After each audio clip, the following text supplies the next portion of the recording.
तो बोल चल तो भाई लोग कैसा मानी सवाल उम्मीद करते हैं कि आप लोग बढ़िया होकर अच्छा होकर।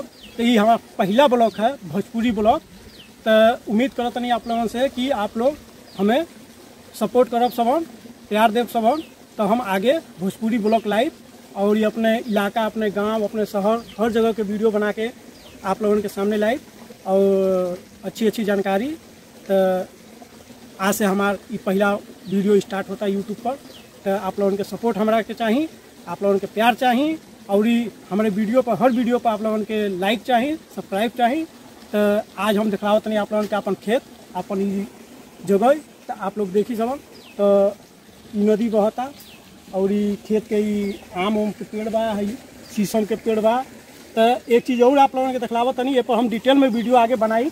तो ये है हमने यहाँ के आर्टिजन न हमें बोर इंजन लगेला न कुछ लगेला बिना इंजन बिना होकर पानी देला।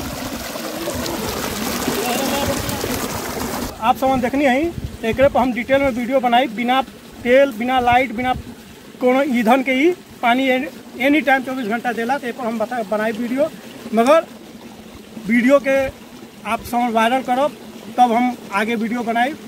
तो उम्मीद करते नहीं कि आज के वीडियो आप लोगों के पसंद आई हुई। तो आज खातिर बस इतना, नमस्कार राम राम। तो अगला वीडियो में अगला ब्लॉग में आप लोगों से मिल जाए। तब तक आप लोग रखिए अपन ख्याल और वीडियो देखते रही लाइक करते रही।